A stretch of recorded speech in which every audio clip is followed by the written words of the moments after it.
بسم اللہ الرحمن الرحیم۔ شروع اللہ کے نام سے جو بڑا مہربان نہایت رحم کرنے والا ہے۔ حضور پاک صلی اللہ علیہ وسلم نے فرمایا، یہ تسبیح میری امت کو بتا دو، جب کوئی غم، مصیبت یا پریشانی آئے یا کسی بھی چیز کی ضرورت ہو تو یہ تسبیح پڑھ لیا کرو۔ محترم ناظرین، السلام علیکم ورحمۃ اللہ وبرکاتہ۔ حضرت محمد صلی اللہ علیہ وسلم کا بتایا ہوا عمل، ایسا عمل اور وظیفہ جو ہر مقصد کے لیے، ہر حاجت کے لیے، اولاد کے لیے، رزق روزی کے لیے، بہترین رشتہ پانے کے لیے، کاروبار میں برکت و وسعت کے لیے مجرب ترین دعا اور وظیفہ، نبی مہربان صلی اللہ علیہ وسلم کا بتایا ہوا عمل۔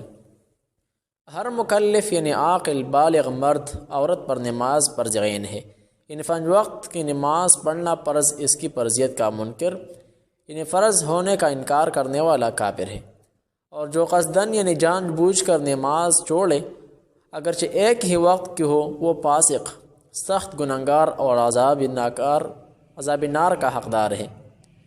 نماز اللہ پاک کی خوشنودی کا سبب ہے، اللہ پاک کے آخری نبی صلی اللہ علیہ وسلم کی آنکھوں کی ٹھنڈک ہے اور انبیاء کرام علیہم السلام کی سنت ہے۔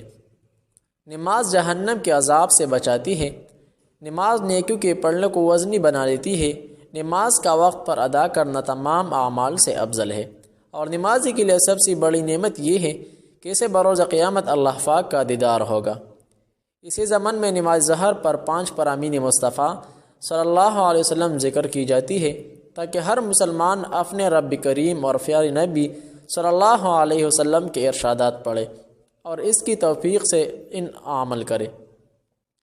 حضرت عمر فاروق رضی اللہ عنہ نے حضور صلی اللہ علیہ وسلم فرماتے ہیں، جس نے ظہر سے پہلے کی 4 رکعتیں پڑھی گویا اس نے تہجد کی 4 رکعتیں پڑھی۔ احادیث میں خاص ان کے بارے میں ارشاد ہے کہ حضور صلی اللہ علیہ وسلم نے فرمایا، جو انہیں ترک کرے گا اسے میری شفاعت نصیب نہ ہوگی۔ حضور پاک صلی اللہ علیہ وسلم نے ارشاد فرمایا، ہر روز ظہر کے وقت جہنم کی آگ کو بھڑکایا جاتا ہے، جو بھی اہل ایمان اس نماز کو پڑھتا ہے اللہ کریم قیامت کے روز اس پر جہنم کی آگ کو حرام فرما دیتا ہے۔ پیارے آقا صلی اللہ علیہ وسلم نے فرمایا، ظہر سے پہلے ایک ہی سلام کے ساتھ 4 رکعت پڑھنے سے آسمان کے دروازے کھل جاتے ہیں۔ حضرت عائشہ رضی اللہ عنہ سے روایت ہے، نبی کریم صلی اللہ علیہ وسلم میرے گھر میں ظہر سے پہلے 4 رکعت پڑھتے، پھر باہر تشریف لے جاتے اور لوگوں کو بھی نماز یعنی فرض نماز پڑھاتے تھے، اس کی تلقین کرتے تھے۔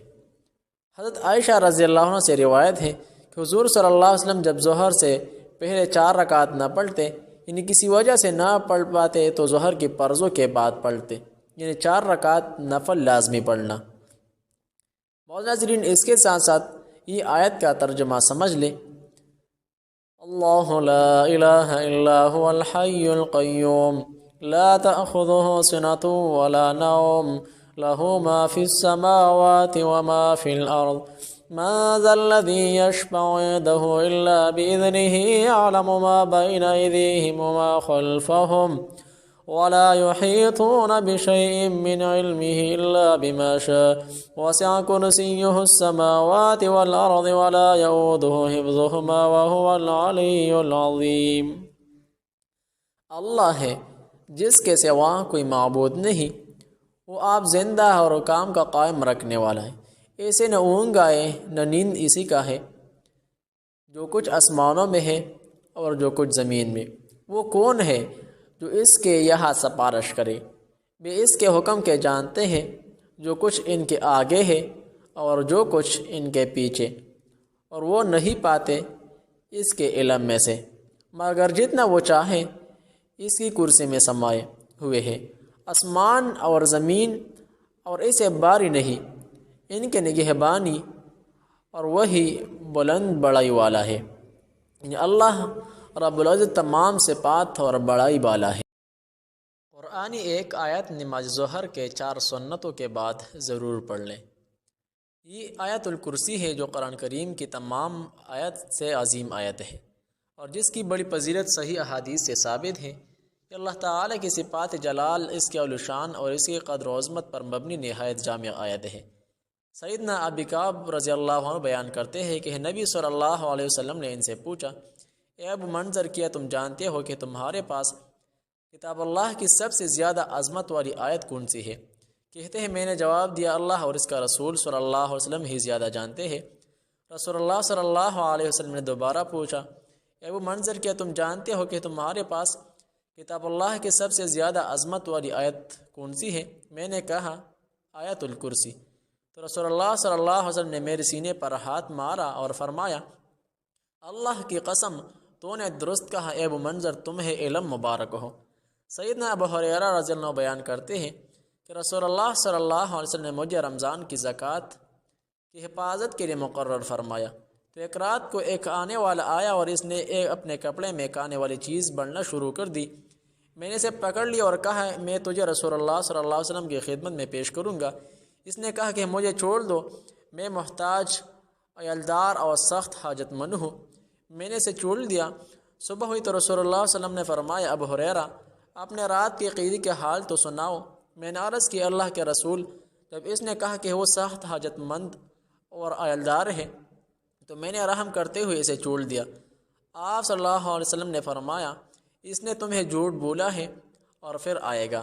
اب مجھے یقین ہو گیا کہ وہ واقعی دوبارہ آئے گا، کیونکہ رسول اللہ نے یہ خبر دی تھی کہ وہ دوبارہ آئے گا۔ سو میں نے چوک نہ رہا، چنانچہ وہ آیا اور اس نے اپنے کپڑے میں خوراک ڈالنا شروع کر دی۔ میں نے اسے پکڑ لیا اور کہا کہ تجھے ضرور رسول اللہ کی خدمت میں پیش کروں گا۔ کہنے لگا، مجھے چھوڑ دو، میں بہت محتاج ہوں اور مجھ پر اہل و عیال کی ذمہ داری کا بوجھ ہے، اب میں آئندہ نہیں آؤں گا۔ میں نے رحم کہتے ہوئے اسے پیر چھوڑ دیا۔ صبح ہوئی تو رسول اللہ نے فرمایا، ابو ہریرہ، اپنے قیدی کا حال تو سناؤ۔ میں نے عرض کہ اللہ کے رسول صلی اللہ علیہ وسلم ساتھ حاجت اور اہل عیال کی ذمہ داری کی بوجھ کا ذکر کیا تو میں نے ترس کھاتے ہوئے اسے پھر چھوڑ دیا۔ آپ صلی اللہ علیہ وسلم نے فرمایا، اس نے تم سے جھوٹ بولی اور پھر آئے گا۔ میں نے تیسری بار اس کے گات کی انتظار کی تو پھر آیا اور اس نے اپنے کپڑے میں کھانے کی اشیاء ڈالنا شروع کر دی۔